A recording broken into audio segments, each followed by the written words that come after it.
Seperti inilah aktivitas sejumlah warga yang mayoritas pemuda di Desa Mataram, Kecamatan Tugu Mulyo, Kabupaten Musirawas saat bermain merpati balap di tanah lapang kawasan desa tempat tinggal mereka.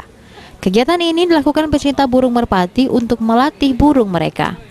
Selain itu, untuk mempererat tali silaturahmi antara pecinta burung merpati di masa libur tahun baru. Menurut salah satu warga, selama liburan ia sering kerap menghabiskan waktu bermain burung merpati, terlebih saat siang hari dipercaya mampu mencegah terpaparnya dari virus COVID-19.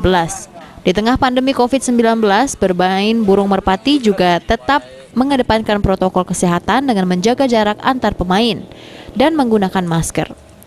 Bahkan sebelum bermain, burung-burung merpati tersebut telah terlebih dahulu disemprotkan disinfektan. Setelah itu barulah para pemain melepaskan burung untuk dipacu kecepatan dan ketepatannya di udara sehingga dapat menyentuh garis finish di tempat yang telah ditentukan. Ya.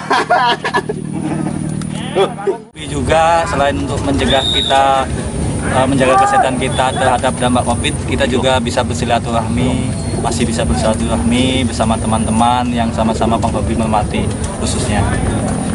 Karena kita sambil di tengah panas ya, jadi di bawah terik matahari, itulah agar kita berjemur sambil bermain burung kan lebih asik. Tri Hajariah, PAL TV.